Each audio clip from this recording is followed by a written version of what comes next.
Welcome to my I Have Questions weekly newsletter number 3 already.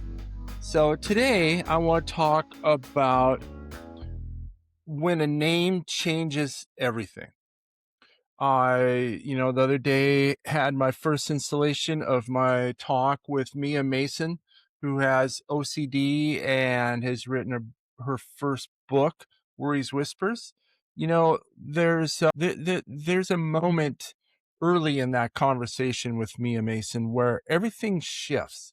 Not because the topic is heavy, though OCD and anxiety is very heavy, but because you can hear the exact second when understanding becomes relief. Mia was diagnosed with OCD as an adult, so I totally understand where she's coming from. But if you've ever received a diagnosis later in life, that moment as well. It's really a strange mix of clarity and chaos. And, like someone finally handed you the map to a place you've been wandering around in your whole life. Mia actually put it really simply. Mia said, I felt a sense of understanding that everything that I experienced throughout my life had a name. That line stays with me. I hope it stays with you a little bit because, diagnosis isn't just information. It's an identity. It's a language. And it's kind of the moment when the fog lifts and you realize you weren't being too sensitive or too dramatic or too much. You were simply being you. And now you finally have some vocabulary to help explain it.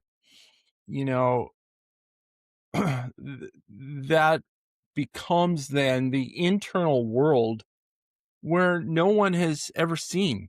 No one sees your internal world. One of the most powerful parts of part one is how internal Mia's experience was. Like so many people with OCD, their struggles weren't visible. They weren't the stereotypes and they weren't the punchlines. They were the quiet, relentless loops of morality based OCD. The fear of saying something wrong, hurting someone unintentionally, or being responsible for harm that never actually happened.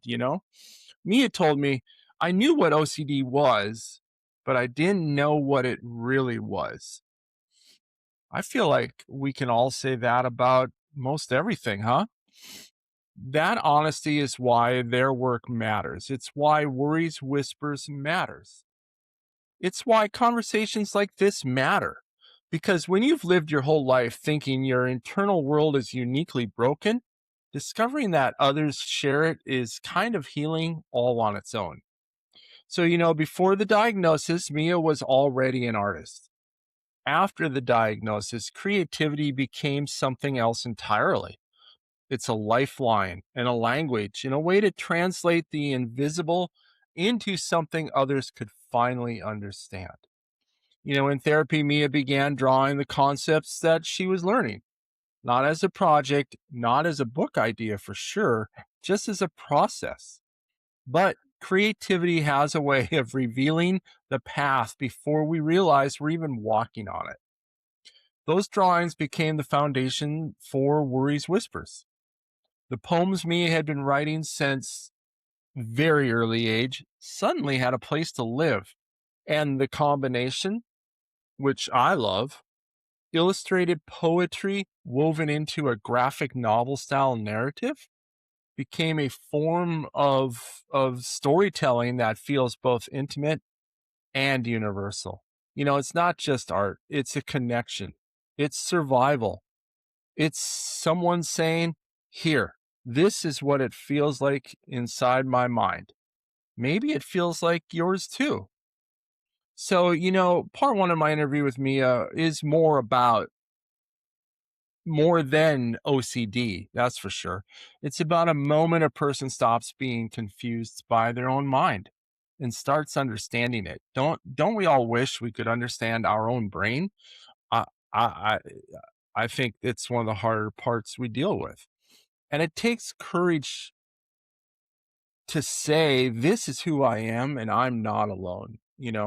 Next week in part 2, we go deeper into Worry's Whispers, how Drew came to life, why Mia blends poetry with illustration, and how creativity becomes a bridge between people who might otherwise never understand each other.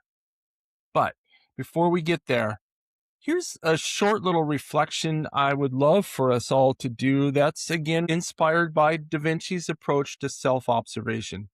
You know,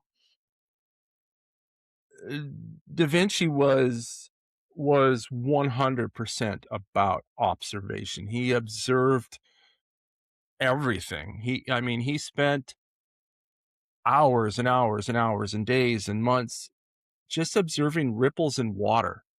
And I don't know why I find that part of it so fascinating, but I really marvel at that, right? Someone who used those ripples to change his life. So this is something that I want to call the moment you first saw yourself clearly. So find a quiet place and let your breath settle and let your shoulders drop, right? I don't think we're aware of our breathing like we can be. And so just let it settle. Let the breathing happen naturally and deeply. Get that breath down into those lower lobes of your lungs.